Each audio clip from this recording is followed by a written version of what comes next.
সবাইকে নমস্কার রিম্পাই ফ্যামিলি ব্লগে। তো আজকে একটা খুব সুন্দর একটা রেসিপি নিয়ে এসেছি। আজকে রেসিপি নিয়ে এসেছি দুটো ছোলা দিয়ে ঘুগনি মিক্সার করে, যেটা খেতে খুব টেস্টি হয় আর সুন্দর হয়। তো সেই ঘুগনিটা খেতে কিন্তু আমরা যেরকম বাইরে গেলে একটু ঘুগনি চাট খেতে ইচ্ছা করে সেই টাইপেরই ঘুগনি হবে, কিন্তু দুটো মিক্স করে। আর এটা খেতে সত্যি খুবই টেস্টি হবে আর সুন্দর হবে। তো কি কি লাগবে এই দু ধরনের ঘুগনি করার জন্য? এটা খেতে খুবই একটু ঝাল ঝাল হবে, স্পাইসি হবে, এর সঙ্গে বেশি ভালো লাগবে লুচি। তো আমার এখনই ঢোক গিলতে ইচ্ছা করছে, তো সেই রেসিপিটাই কিন্তু আমি আজকে বানাচ্ছি। তো তাহলে দেখে নিই, দু প্রকারের ঘুগনি আমি ভিজে রেখেছি সারা রাত ধরে, তো সেটা এখন ভিজেছে। আর এর সঙ্গে আমি কি কি দিব, কোন মশলা দিব সেটা তোমাদেরকে দেখিয়ে দিচ্ছি। তো চলো তোমরা সবাই দেখে নিবে। এই ছোলা সঙ্গে কি আছে দেখো, অনেকে সবসময় মটরের ঘুগনি হয়, চানার ঘুগনি হয়, কিন্তু আমি কিন্তু এখানে দু প্রকারের হচ্ছে ঘুগনি দিয়েছি। সেটা হচ্ছে কাবলি ছোলা দিয়েছি আর এমনি ছোলা দিয়েছি। তো এই দুটা মিক্সচার করে একটা সুন্দর ঘুগনি বানাবো, সব থেকে বেশি টেস্টি রেসিপি হবে এটা। তো এই রেসিপিটা করার জন্য দেখো এখানে আমি প্রায় 500 গ্রামের মতন দু প্রকারে 250 করে সমপরিমাণ দুটো ঘুগনি ভিজিয়ে নিয়েছি সারা রাত্রি ধরে জলে। সাথে দিব একটা আলু সেদ্ধ আমি দিচ্ছি, তোমরা চাইলে সেটা কাঁচাও দিতে পারো। আর মশলা কি কি লাগবে সেটা দেখে নাও। মশলা এখানে আমি দিচ্ছি এখানে দুটো কুচনো টমেটো আছে, এখানে একটা বড় সাইজের পেঁয়াজ কুচো করা, এখানে আরেকটা পেঁয়াজ হচ্ছে যেটা আমি পেস্ট করব মশলা, আদা থেতো আদা আছে যেটা আমি দিচ্ছি হলো গিয়ে পেস্ট করার সময়, রসুন আছে এখানে একটি, ফোড়নের জন্য লাগবে এখানে তেজপাতা, জিরে দিব, তারপরে লঙ্কা কিন্তু এতগুলো দিব না, সেটা পেস্ট করার সময় দিব। আর ফোড়নে দিব জিরে, আর এখানে আছে দেখে নাও আদা আর রসুন কুচি। তো এখন বসানোর পালা, চলো দেখে নিচ্ছি কেমন করে বসাবো। সারা রাত্রি ভেজানোর পরে কিন্তু বেশি অতিরিক্ত সিটি দেওয়ার কোনো দরকার নেই। তো আমি কিন্তু এখন এইখানে প্রেসারে দিয়ে নিচ্ছি। ছোলার দু প্রকারের ছোলা আর একটি আলু প্রেসারে দিয়ে নিচ্ছি। জলটা কিন্তু একটু পরিমাণ করে দিতে হবে, অতিরিক্ত বেশি জল দেওয়ার কোনো দরকার নেই। তো এই পরিমাণ জল দিয়ে যেহেতু সারা রাত্রি ধরে ভিজিয়েছি, তাই কিন্তু এখানে আমি কোনো লবণ অ্যাড করছি না। তো এটাকে এখন ঢাকনা লাগিয়ে সিটি লাগাতে আমি দিয়ে দিচ্ছি। এখন হচ্ছে কি কি মশলা লাগবে সেটা হচ্ছে মেন সাবজেক্ট। তো মশলাগুলো দেখে নাও। আমি এখানে দিয়ে নিচ্ছি 1 চামচ জিরে, সেই জিরের সঙ্গে দিয়ে নিব, যেহেতু এটা ছোলা ঘুগনি হবে তাই একটু ঝাল ঝাল হলে কিন্তু খেতে বেশ দারুণ হবে। তো আমি এখানে কিন্তু 5টির মতন লঙ্কা দিয়েছি, সেটাকে একটু হালকা ফ্রাই প্যানে একটু ভাজা করে নেব কাঠখোলাতে। ভাজাটা কিন্তু তোমরা পরিমাণ অনুযায়ী করবে, অতটা বেশি ভাজা করার দরকার নেই।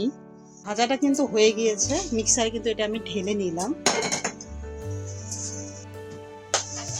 এখন হচ্ছে দেব 1 চামচ মতো ধনে, এটাকে হালকা একটু ভেজে নেব। ধনেটা কিন্তু ভাজা হয়ে গিয়েছে, ধনেটা ভাজা হয়ে গেলে আমি নামিয়ে নিচ্ছি। এখন দিব হালকা 4টের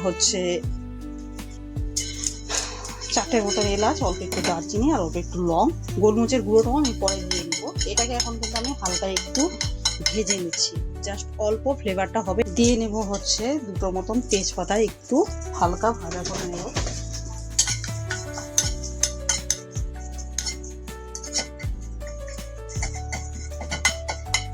এটাতে সুন্দর সেন্ট বেরোবে আর ফ্লেভারটা খুব সুন্দরও হবে। তার জন্য এটাকে হালকা একটু জাস্ট অল্প একটু হালকা ভাজা করে নিতে হবে। ঠিক এরকম ভাজা হলে তোমরা নিজেরাই বুঝতে পারবে, তখন এটাকে দিয়ে দিতে হবে মিক্সারে। তো মশলা কিন্তু পুরোপুরি কিন্তু সমস্ত এখানে কিন্তু রেডি হয়ে গিয়েছে। কি কি দিয়েছি সব একে একে দিয়েছি। তো এর সঙ্গে দিয়ে নিব কিন্তু থেতনো আদাটা দিয়ে দিব। আদাটা একটু পরে দিচ্ছি আমি। আদাটা এটাকে আগে ভালো করে পেস্ট করে নিচ্ছি। এই মশলাটাকে আগে ভালো করে পেস্ট করে নিয়ে তারপরে বাদবাকি মশলাটা আমি দিয়ে নিচ্ছি। তো ফার্স্ট কিন্তু পেস্টটা কিন্তু একদমই হয়ে গিয়েছে।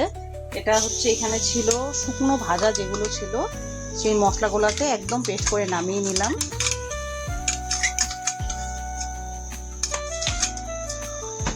এখানে আছে ভাজা 1 চামচ ধনে, জিরে, তেজপাতা, গোটা গরম মশলা আর হচ্ছে লঙ্কা। এখন হচ্ছে বাদ বাকিটা রেডি করে নিচ্ছি।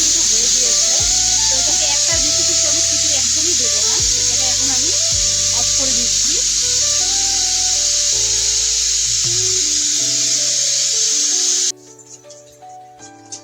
তো এই মশলাটা হয়ে যাওয়ার পরে এখন আমি দিয়ে নিচ্ছি একে একে। এখানে টমেটোটা কিন্তু তোমরা চাইলে পেস্ট করতে পারো, কিন্তু আমি টমেটো পেস্ট করে দিচ্ছি না, আমি ভেজে নিব টমেটোটা। তোমরা চাইলে অবশ্যই পেস্ট করে দিতে পারো। প্রথমে দিয়ে নিলাম আদা কুচি, এখানে দিয়ে নিচ্ছি হচ্ছে পেঁয়াজ, এখানে আছে একটা, লঙ্কাটা তো আমি আগেই দিয়েছি। দিয়ে নিচ্ছি এখানে হচ্ছে রসুন, এখানে গোটা একটা রসুন আছে। এখন এটাকে সামান্য পরিমাণ মতো আমি জল দিয়ে পেস্ট করে নিচ্ছি।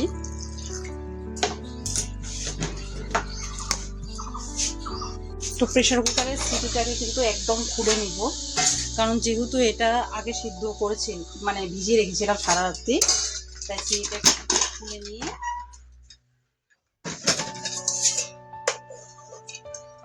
ছোলাগুলো কিন্তু একদম সুন্দরভাবে সিদ্ধ হয়েছে, দেখে নাও। একটা সিটিতেই যথেষ্ট সেদ্ধ হয়ে গেছে। এখন এটাকে নামিয়ে নিচ্ছি, গ্যাসটাকে অন করে এটাকে বসানোর পালা। প্রথমে তো কড়াইটা গরম করে ভালো করে কড়াইটাতে একটু আমি তেল দিয়ে নিব।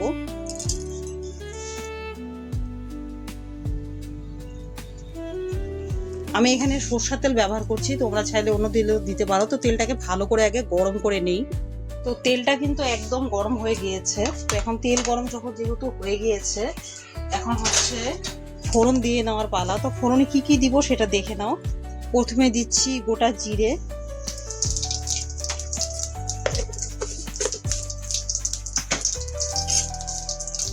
গোটা জিরেটাকে একটু কালো করে নিব।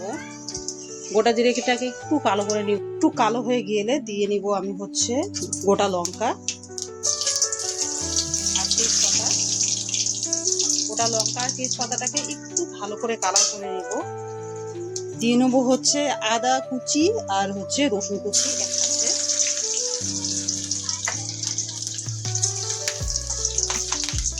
এটাকে কিন্তু একটু ভাজা করে নেব, বেশ ভালো করে। ভাজা হয়ে গেলে দিয়ে নেব একটু এলাচ আর হচ্ছে দারচিনি। এটাকে দিয়ে নেব হচ্ছে কুচি করে রাখা গোটা একটা পেঁয়াজ।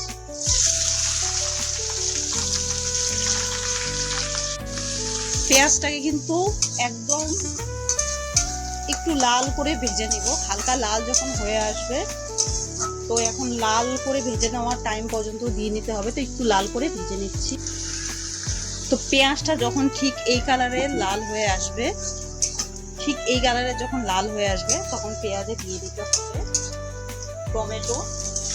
তোমরা চাইলে এখানে পেস্ট ব্যবহার করতে পারো, আমি কিন্তু এখানে টমেটো হচ্ছে দিয়েছি হচ্ছে কুচনো। তোমরা চাইলে পেস্ট অবশ্যই ব্যবহার করতে। সাথে দিয়ে নিব পরিমাণ মতো হলুদটাকে আমি ভালো করে নেড়ে নিব মিনিমাম 5 মিনিট। দেখে নাও টমেটোটা একদম গলে যাওয়া পর্যন্ত কিন্তু ভাজা করে নিতে হবে পেঁয়াজ আর টমেটোটাকে।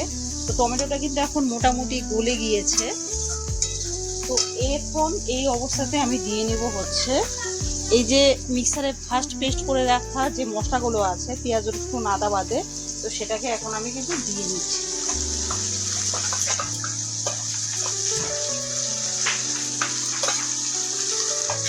আর এখন কিন্তু কোনো রকম জল দিতে হবে না।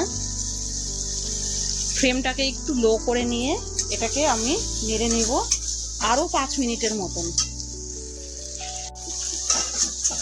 এরকম করে 5 মিনিটের মতো কিন্তু আমি এটাকে নেড়ে নিব। আর ফ্লেমটা কিন্তু থাকবে একদমই হালকা।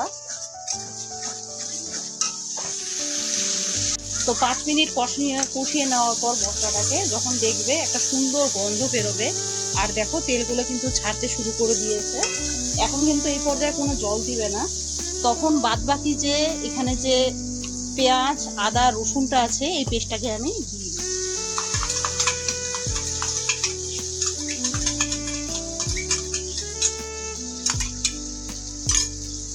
এটাকে কিন্তু এখন আমি আরো 5 মিনিট কষিয়ে নিব।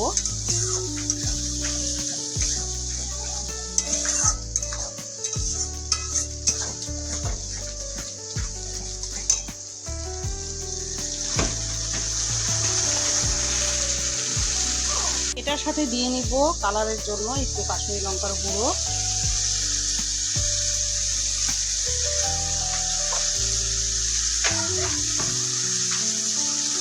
আর দিয়ে নিব হচ্ছে সামান্য এটা হচ্ছে গোলমরিচ গুঁড়ো, সেটাকে একটু দিয়ে দিব। এটাকে আরো নেড়ে নেব আমি 5 মিনিটের মতন।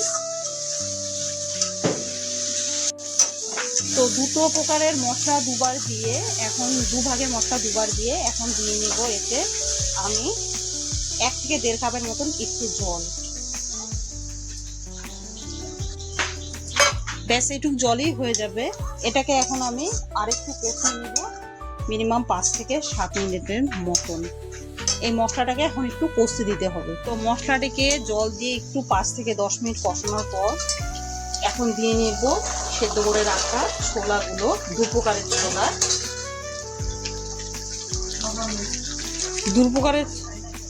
প্রকারের ছোলার সাথে দিয়ে নিব এখন পরিমাণ মতো হচ্ছে লবণ।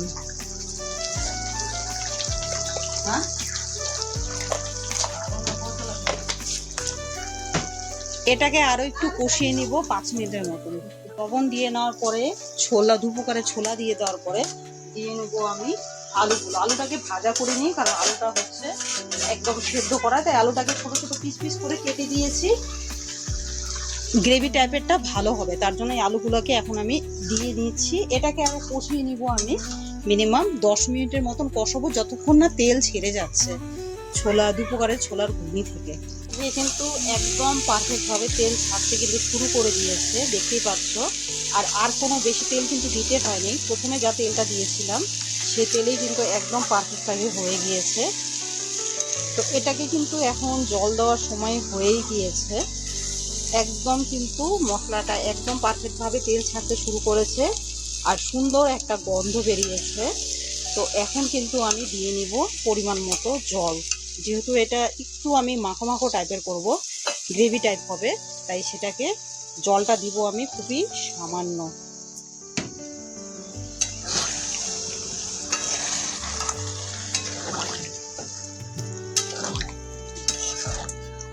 পরিমাণ মতো জল দিয়ে নিলাম।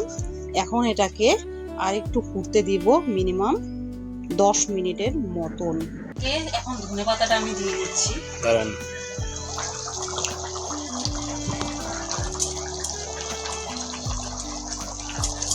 কথা বলেন। ধনেপাতাটা দিয়ে একটু হালকা নেড়ে নামিয়ে দিব 2 প্রকারের শাহী ঘুগনি। তো এটা এখন হয়ে গিয়েছে, এখন এটাকে আমি নামিয়ে নিচ্ছি।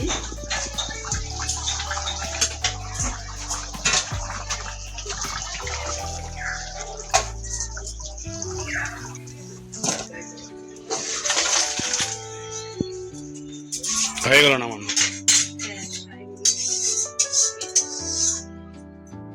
এখানে গামলাটা মাঝে এটা রাখবো।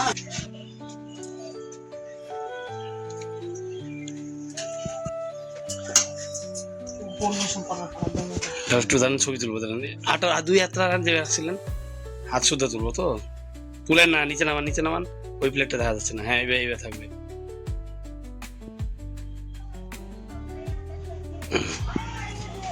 এই এখানে টিপ মারবে না, না। তো এটা শাহী ঘুগনি, বাহ, এটা খান একটুখানি, সব রেকর্ড হয়ে যেত। বলেন। তো এখন দেখি খেয়ে কেমন হয়েছে।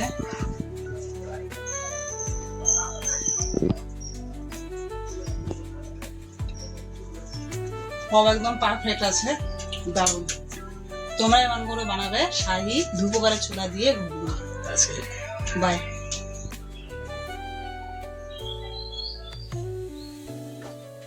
শাহী শাহি ঘুগনির এই রেসিপিটা কিন্তু খেতে সত্যি খুবই সুন্দর লাগে। তো তোমরাও কিন্তু এরকম করে বানাতে পারো। দু প্রকারের ছোলা দিয়ে শাহি ঘুগনি, কি কি মশলা দিয়েছি আর কি কি দিয়েছি অবশ্যই দেখে নেবে ভিডিওতে। তো ভিডিওগুলো আর রান্নাগুলো যদি আমার চ্যানেলে ভালো লেগে থাকে তাহলে চ্যানেলটিকে অবশ্যই লাইক আর সাবস্ক্রাইব করবে। তো সবাই খুব ভালো থাকো, বাই।